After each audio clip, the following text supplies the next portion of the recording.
जी, amplitude के जो amplitude है उसके स्क्वायर के प्रोपोर्शनल है। बिल्कुल सही कहा, सही है। और कोई सवाल? वेरी गुड, शाबाश जी। और किसी का कोई सवाल है? वो इंटरफेरेंस में जो फार्मूला है m देखिए अच्छा जी, m नंबर ऑफ फ्रिंजेस हैं, समझ आ रहे हैं? फॉर एग्जांपल अगर 2 फ्रिंजेस हैं तो m की जगह 2 पुट करोगे, और अगर आपके पास 3 नंबर ऑफ फ्रिंजेस हैं तो 3 पुट करोगे, उसी के ऊपर डिपेंड करता है। सही, number of dark and bright fringes. अच्छा, और कोई सवाल हो? अच्छा, नहीं है सवाल जी? आप लोग का कोई सवाल तो नहीं है? आप लोग का भी सवाल नहीं है? चले, सही है। इस पर स्टार्ट करते हैं इलेक्ट्रोमैग्नेटिक स्पेक्ट्रम के हवाले से।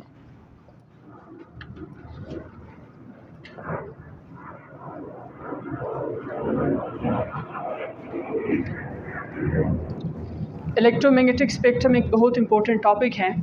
ये आपको अपने स्टडीज़ में काफ़ी ज़्यादा काम देगा जब आप केमिस्ट्री और फिज़िक्स को पढ़ रहे हो, या आप इवन तो बायो पढ़ रहे हो तभी आपको ये काम देगा। इलेक्ट्रोमैग्नेटिक स्पेक्ट्रम को तरतीब से याद करना ये काफ़ी ज़्यादा हेल्पफुल आपके लिए होगा। तो इसको याद कैसे करोगे, ज़रा इसकी तरफ आते हैं। कल शायद आप लोगों ने जब आप टेस्ट सॉल्व कर रहे थे तो इसके भी कुछ क्वेश्चंस उसके अंदर मौजूद थे, इलेक्ट्रोमैग्नेटिक स्पेक्ट्रम, या टेस्ट का टाइटल आप देख लेते तो उसके अंदर भी इलेक्ट्रोमैग्नेटिक स्पेक्ट्रम का इंक्लूडेड हैं, मतलब वो सारे क्वेश्चंस वगैरह। तो इलेक्ट्रोमैग्नेटिक स्पेक्ट्रम किस तरह से होता है ये मैं आपको ज़रा थोड़ा अच्छे तरीके से बता दूँ। सबसे पहले है रेडियो वेव्स।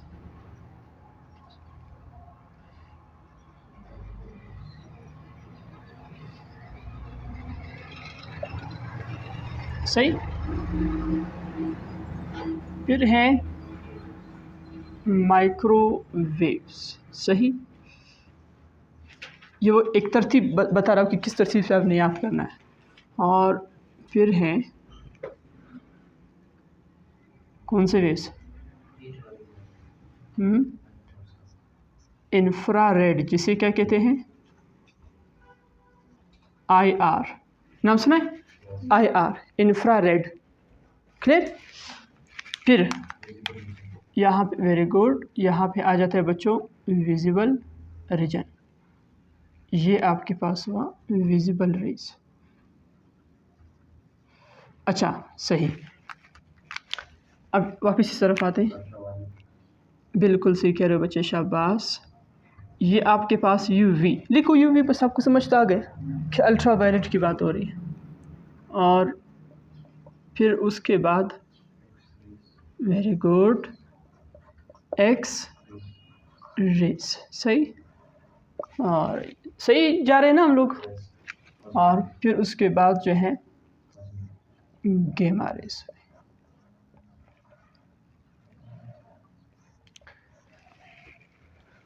ये देख रहे कि नहीं देख रहे हैं? ये एक मैंने आपको तरतीब बताई है, इस तरतीब से अगर आप इसको याद करेंगे तो आपके लिए काफ़ी ज़्यादा आसानी होगी। मैंने इस तरतीब से इस वजह से भी लिखा है कि वो वेवलेंथ वगैरह के इशू भी फिर आपके लिए आसान हो जाएगा। तो आप देख रहे हैं ये आपके पास ये पूरा के पूरा कहलाता है electromagnetic spectrum, which can either be visible और इनविजिबल। वो विजिबल भी हो सकता है और इनविजिबल भी हो सकता है। विजिबल कौन सा रीजन है? सिर्फ ये रीजन है। बाकी ऐसे जाओगे तब भी इनविजिबल, ऐसे आओगे तब भी क्या होगा? इनविजिबल होगा। पॉइंट समझ आ रहा है कि नहीं आ रहा है? यहाँ पे स्पेक्ट्रम के हवाले से जो चीज़ आपने याद रखनी है वो बहुत ज़्यादा इंपॉर्टेंट होती है। वो ये है कि आपने ये मतलब ये चीज़ देखना है कि कौन से रेस ज़्यादा एनर्जेटिक है और कौन से रेस लेस एनर्जेटिक हैं, कौन से रेस ज़्यादा स्कैटरिंग करते हैं, कौन से रेस ज़्यादा बेंडिंग करते हैं, कौन से रेस लेस बेंडिंग करते हैं, लेस स्कैटरिंग करते हैं। ये चीज़ें से आपने सीखना है इस डायग्राम से, यानी इस इलेक्ट्रोमैग्नेटिक स्पेक्ट्रम के टॉपिक से। तो हम तरतीब से आते हैं। अब सारे स्टूडेंट्स जानते हैं कि एनर्जी का एक फार्मूला हम पढ़ चुके हैं अपने उस कोर्स के अंदर। सेकेंड ईयर का कोर्स था, चैप्टर नंबर 8 था, डॉन ऑफ मॉडर्न फिजिक्स में। उसमें मैं आपको काफ़ी ज़्यादा फार्मूलास प्रूफ करवा चुका था। E = hc/λ, याद है कि नहीं है? इस फार्मूले के मुताबिक h Planck's constant, c is the speed of light. According to this formula E is inversely proportional to what? Lambda. बात समझ है कि नहीं? इस इक्वेशन के मुताबिक ये कहा जा रहा है कि अगर वेवलेंथ ज़्यादा होगी किसी वेव की तो उसकी जो एनर्जी है वो क्या होगी? कम होगी। और एंड वाइस वर्सा, अगर उसकी वेवलेंथ कम होगी तो तब एनर्जी फिर क्या होगी? ज़्यादा होगी। ये पॉइंट समझ आ गया? ये तो मैंने आपको बताया किसके हवाले से? एनर्जी के हवाले से। एनर्जी के साथ रिलेटेड है एक और कंसेप्ट जिसे कहते हैं फ्रीक्वेंसी। अकॉर्डिंग टू प्लांक्स के मुताबिक E इज़ प्रोपोर्शनल टू, बताओ ज़रा ना, एफ न्यू जिसे कहा जाता है ना, वो आप लोग के केमिस्ट्री की बुक में फिर इस तरह से शायद लिखा होगा, ये वाला, ये न्यू कहलाता है। तो खैर हम एफ इस यूज़ करेंगे, हम इसके साथ आदी हो चुके हैं। सो एफ इज़ द फ्रीक्वेंसी। अगर आपके पास कोई रे ज़्यादा एनर्जेटिक हैं तो इट मीन्स उसकी फ्रीक्वेंसी फिर क्या होगी? ज़्यादा होगी। या दूसरे अल्फाज में यहाँ से ये भी आप बता सकते हैं कि अगर वेवलेंथ ज़्यादा होगा तो उसकी फ्रीक्वेंसी फिर कम होगी। समझ आ रही कि नहीं आ रही? जिस तरह से यहाँ पे मैंने बताया कि बिल्कुल यही पॉइंट अगर मैं आगे एक्सटेंड करूँ, जिस तरह से मैंने यहाँ पे बताया कि आपके पास एनर्जी इन्वर्सली प्रोपोर्शनल लेमडा के, बिल्कुल है it is frequency is inversely proportional to lambda. Formula भी इसके लिए लिख सकते हैं, फार्मूले से भी देख सकते हो। फार्मूला इसका क्या है? C equals to F lambda, V equals to F lambda का जो फार्मूला था। लेकिन चूंकि हम फोटोन की बात कर रहे हैं, इलेक्ट्रोमैग्नेटिक वेव्स की बात कर रहे हैं, photon travels with the speed of light. Photon किस चीज़ के साथ ट्रेवल करता है? स्पीड ऑफ लाइट के साथ ट्रेवल करता है। इसी वजह से V equals to F lambda में वेव की इक्वेशन में हमने V की जगह पे क्या लगाया? C लगाया, because photon moves with the speed of light. तो यहाँ से अगर आप देखेंगे, अगर आप यहाँ पे लेमडा को इधर शिफ्ट करेंगे तो C तो कांस्टेंट है, तो लिहाजा कांस्टेंट और इक्वल साइन ऑफ प्रोपोर्शनलिटी और 1 अपॉन लेमडा आपके पास आएगा। तो बिल्कुल है 1 अपॉन लेमडा है, और ये F, ये है F, इसमें कुछ तो नहीं है। ये बातें समझ आ रही कि नहीं आ रही? बिल्कुल इसी से रिलेटेड एक और चीज़ है, एनर्जी फ्रीक्वेंसी से रिलेटेड, मोमेंटम P।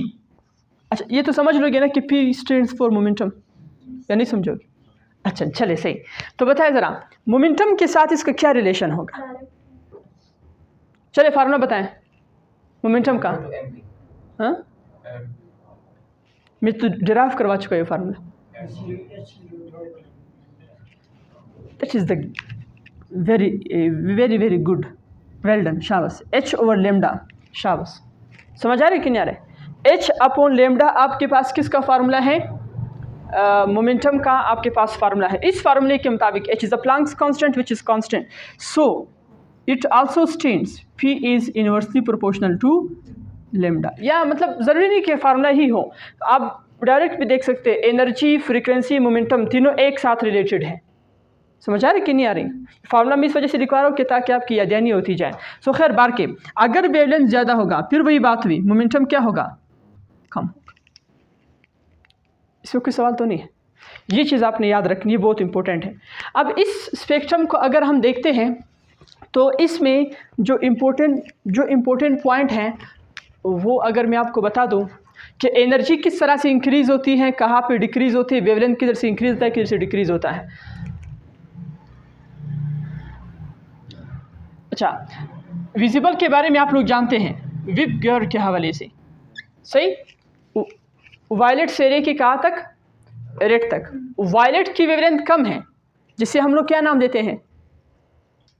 400 नैनोमीटर, याद है? आप लोग भूल गए 400 नैनोमीटर। और जो आपके पास रेड है इसकी वेवलेंथ क्या है? 700 नैनोमीटर के लगभग है। तो मतलब कहने का ये है, आप ऐसे जा रहे हो तो वेवलेंथ क्या हो रहा है? देखो मुझे ये याद था, अगरचे मुझे इनकी वेवलेंथ तो याद नहीं है, अगरचे आप लोग को इनकी वेवलेंथ याद नहीं है, कम से कम ये तो याद है कि इसकी 400 है, इसकी 700 है। यहाँ से पता चल रहा है कि वेवलेंथ ऐसे जाओगे तो क्या होगी? इंक्रीज। सो अब गौर के साथ देखो, मैं जो एरो शो कर रहा हूँ that is very important. This arrow shows that wavelength increases from left to right. ये बात याद रखो, ये एरो, मैं इस एरो की बात कर रहा हूँ, बल्कि मैं इसके सामने ही लिख रहा हूँ कि लेमडा इस तरह से क्या होता है? इंक्रीज होता है। ये इसकी पैटर्न है। ये एरो मैंने बिल्कुल एज इट इज़ शो किया है, इसमें कोई इशू तो नहीं है। आगे बात समझ में? ये वेवलेंथ का एरो है। लेकिन अब मुझे बताए एनर्जी का, एनर्जी का इसका उलट होगा कि नहीं होगा? किस तरह से बनेगा एनर्जी का? ज़रा देखें, ऐसे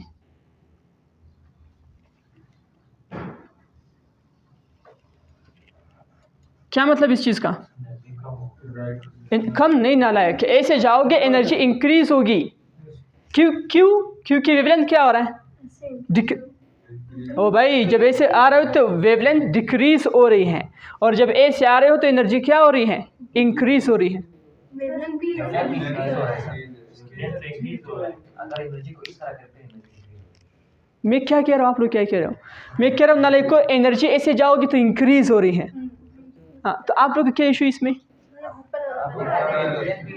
हाँ, अभी सुनो तो सही, मैं इस इधर निशान किधर से हो यार? मैं कह रहा हूँ जब ऐसे जाओगे तो वेवलेंथ इंक्रीज होगा।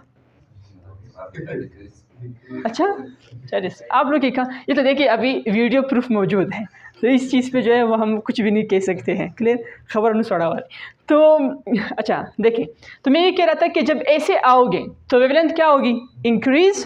और जब ऐसे आओगे तो एनर्जी क्या होगी? इंक्रीज होगी। सही है। इधर ई क्या होता है? इंक्रीज। ये ई क्या हो रहा है? इंक्रीज। देखो मैंने एरो भी उसी के साथ शो किया ताकि आपको पता चले कि ऐसे आओगे तो एनर्जी क्या होती है? इंक्रीज होती है। यहाँ तक कोई सवाल तो नहीं है? It means the most energetic rays in the electromagnetic spectrum are gamma rays, then X rays, then इसी वजह से तो कहते हैं कि अल्ट्रा वायलेट रेज बहुत ख़तरनाक होते हैं। क्यों ख़तरनाक होते हैं? बिकॉज दे आर एनर्जेटिक, क्योंकि वो एनर्जेटिक होते हैं। Why they are energetic? Because they have the small wavelength, क्योंकि उनकी वेवलेंथ क्या होती है? स्मॉल होती है। और एक्सरेज तो काफ़ी ज़्यादा एनर्जेटिक है, इसी वजह से तो आपको कहा जाता है कि ज़्यादा एक्सरेज ना लिया करो। क्यों नहीं लो? क्योंकि उसकी एनर्जी काफ़ी ज़्यादा होती है, आपके इंटरनल जो सिस्टम वगैरह उसमें गड़बड़ मड़बड़ कर सकता है। इस वजह से कहा जाता है कि एक्सरे ज़्यादा न लिया करें। तो लिहाजा क्यों, उसकी वजह भी यही देखिए, आप देख रहे इन इक्वेशन से आप देख रहे कि चूंकि यहाँ पे एक्सरेज को अगर हम देखें तो इसकी वेवलेंथ बहुत कम है, तो इसकी एनर्जी बहुत क्या होगी? ज़्यादा होगी। और गामा रेज का तो कहना है कुछ और है। समझ आ रही कि नहीं आ रही? इसी वजह से बाज़ ऐसे साइंसदान तारीख़ में गुज़रे हैं, अगर आप उनके बारे में पढ़ें तो जो न्यूक्लियर की लैब होती है, न्यूक्लियर फ़िज़िक्स की लैब, न्यूक्लियर फ़िज़िक्स में जो एक्सपेरिमेंट्स वगैरह किए जाते हैं या उनके लैब जो होते हैं रेडियो एक्टिव सोर्सेज के साथ जब आप डील करते हो, तो चूँकि रेडियो एक्टिव सोर्स इमिट करता है अल्फ़ा बीटा गामा रेज़ को, ये रेज़ इमिट करता है। देखो गामा रेज़ उसमें आ रहा है, गामा रेज़ काफ़ी ज़्यादा एनर्जेटिक होता है। अच्छी बात तो ये होती है जब आप फ़ॉरेन में जाते हैं तो उसमें ये होता है, या हमारे यहाँ जब आएंगे आप लोग तो उसमें इस तरह से होता है कि बाकायदा किट्स वगैरह पहनते हैं, उनके अपने किट्स वगैरह होते हैं। वो ये होते हैं कि रेडिएशन मतलब उनसे पास ना होने के बराबर होती है, या उसको आप रेडिएशन प्रूफ भी कह सकते हैं।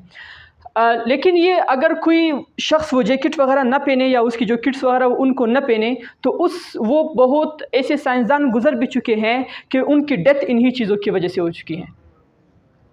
बात समझ आ रही कि नहीं? वो क्यों? क्योंकि ये रेस काफ़ी ज़्यादा ख़तरनाक होते हैं। यहाँ से पता भी चल रहा है स्पेक्ट्रम में कि इनकी एनर्जी सबसे ज़्यादा होती है, तो इस वजह से वो इंसान को वक्त के साथ साथ जो है मुख्तलिफ़ बीमारियों का शिकार करती है और फिर उसके लिए जानलेवा साबित हो जाती है। ये पॉइंट समझ आ रहा है कि नहीं? लेकिन ये खुशकिस्मती होगी कि अगर आप जो है अपने आप को ऐसी चीज़ों के लिए फ़िदा करें। तो खैर बार के ये बातें समझ आ रही कि नहीं आ रही हैं?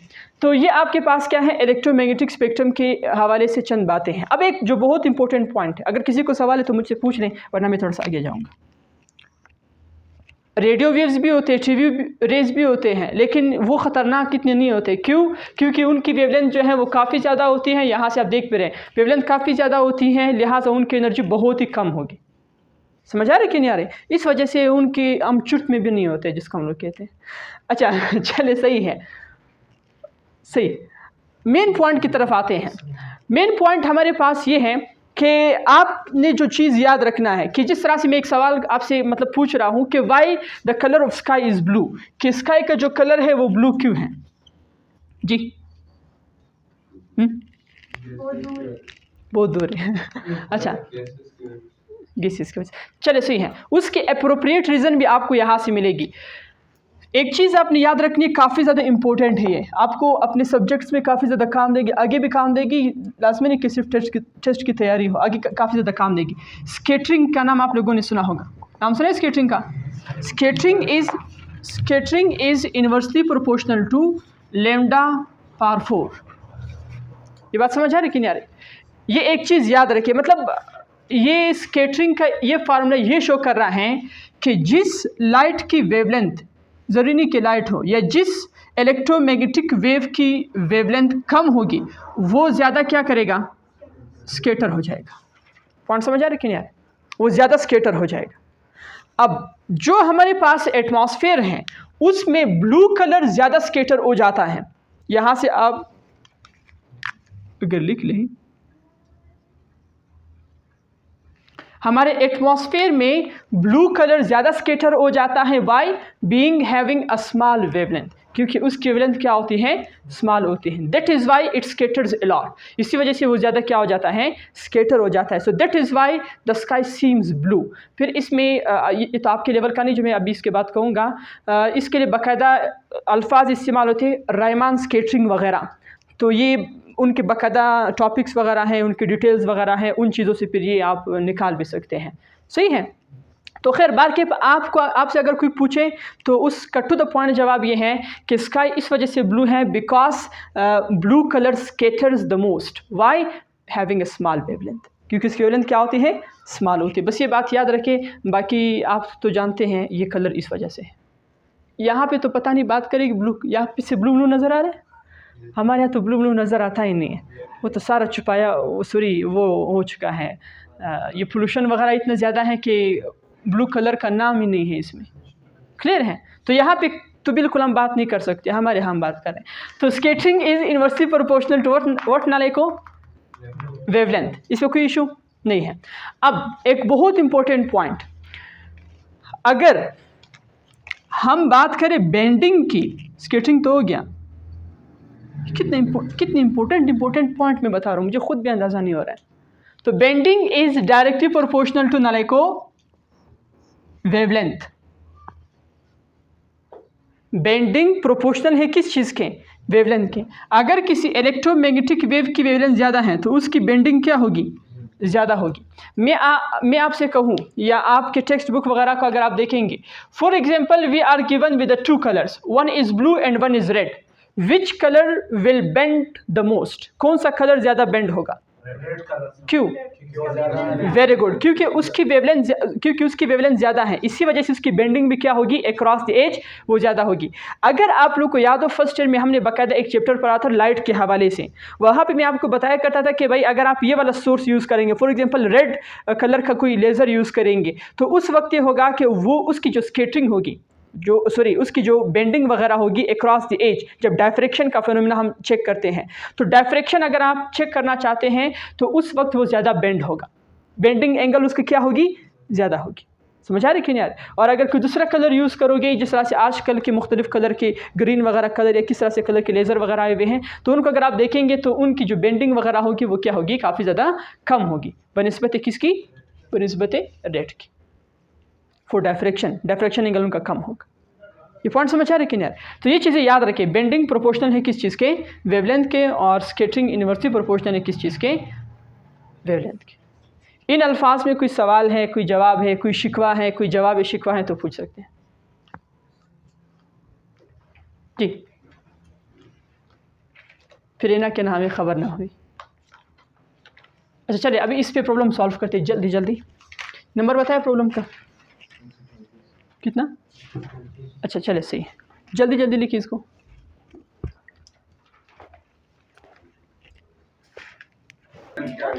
सॉरी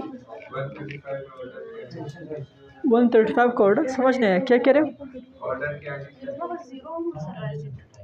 कौन सा ये वाला ऊपर, हाँ वो तभी हमने खुद वो करना है, लिखना है। ऑप्शन की बात करें, अच्छा energy with respect to energy, हाँ अच्छा चले देखिए भाई, सवालात को सॉल्व करना काफ़ी आसान है। तो which of the following has higher momentum, किन की मोमेंटम ज़्यादा है, एक्सरेज की, because X rays have small wavelength has compare to these ones. Clear है, इसी वजह से एक्सरेज यहाँ पे कौन सा ऑप्शन होगा, बेस्ट ऑप्शन होगा। बिल्कुल नहीं पेनिट्रेशन पावर कम है, ज़्यादा नहीं है, हाँ बिल्कुल। अच्छा, ये चीज़ तो मैं बता चुका था ना, जिस चीज़ की आयनाइजिंग पावर कम होगी उसकी पेनिट्रेटिंग पावर ज़्यादा होगी। ये मैं बता चुका हूँ यार, मुझे पता नहीं है, ये मैं बता चुका हूँ न्यूक्लियर फिज़िक्स के चैप्टर में। तो खैर फिर आएगा, लेकिन मैं अभी थोड़ा सा फिर रिवाइज करवा रहा हूँ। जिस चीज़ की आयनाइजिंग पावर ज़्यादा होगी यानी ज़्यादा एनर्जेटिक होगा, उसकी पेनिट्रेटिंग पावर उतनी ही कम होगी, क्योंकि उसके सारी की सारी एनर्जी आयनाइजेशन में खर्च हो जाती है, बहुत कम एनर्जी पेनिट्रेट करने के लिए रह जाती है। इसी वजह से जो आपके पास गेमा रेज हैं, जो कौन है, गेमा रेज, ये गेमा रेज है। तो इसमें कोई सवाल तो नहीं है। 135 की तरफ आते हैं नालायकों। Choose the correct order with respect to energy. Options मैंने नहीं दिए, टाइम कम था। यहाँ से मुझे बताएं एनर्जी इंक्रीज ऑर्डर में कैसे कर सकता हूँ, यानी इधर देखिए ज़रा, एक बार सारे लिखते हैं। ई रेडियो, फिर इसका ई माइक्रो, ये क्या है, ई आई आर, और ये ई विजिबल, ई अल्ट्रा वायलेट, ई एक्स रेज, और ई गेमा रेज। गौर के साथ देखिए भाई, सारे क्लियर है कि नहीं है? ऐसे कर सकता हूँ ना, इसकी एनर्जी सबसे ज़्यादा है कि नहीं है, ग्रेटर देन, फिर ये ज़्यादा है ई एक्स की, फिर इससे ज़्यादा है, एंड सो ऑन। ऐसा ही है, कोई इशू तो नहीं इसमें? समझ आ रही बात कि नहीं आ रही? तो ये आपने याद रखनी है, समझ आया क्या? तो इसका मतलब इस तरह से जब आओगे तो एनर्जी इंक्रीज होगी कि नहीं होगी? हाँ देखो, एनर्जी ऐसे आओगी तो इंक्रीज होगी, लेकिन वेवलेंथ के लिए फिर ये डायग्राम क्या हो जाएगा, उलट हो जाएगा। हाँ, एक और चीज़ भी याद रखना है, एग्जामिनर ऑर्डर जो है वो बदल सकता है। मतलब इस तरह से भी कर सकता है कि ई गेमा रेज, और यहाँ पे दे दे फॉर एग्जांपल, उसके बाद क्या, ई एक्स रेज, और फॉर एग्जांपल उसके बाद कोई ई आर दे दे, ये वाला आर, ये रेडियो वाला। तो ज़रा मुझे बताएं, अब इसका ऑर्डर कैसे दोगे? अब इस तरह से, समझ आ रहे कि नहीं आ रहे? तो ये ख्याल करना है कि किस तरह से सवाल दिया है, कैसे ऑप्शंस दिए हैं, उसी के मुताबिक फिर आपने इसको क्या करना है, ठीक करना है। तो इसके लिए 135 के लिए आप क्या लिख सकते हैं, ये लिख सकते हैं, या जो ऑप्शन गिवन होगा उसी के हिसाब से आप उसके ऑर्डर अरेंज कर सकते हैं, ऑर्डर दे सकते हैं। 136, what is the wavelength of a signal with a frequency of 150 megahertz. ये तो आप लोगों ने सॉल्व किया होगा, जो भी इसका ऑप्शन आ रहा है, बीटा है सबका, वेल डन, शाबाश। What is the frequency of E M with a wavelength of, ये चीज़, वेरी गुड, बिल्कुल शायद सही होगा, सवाल तो नहीं है। So let's start next chapter.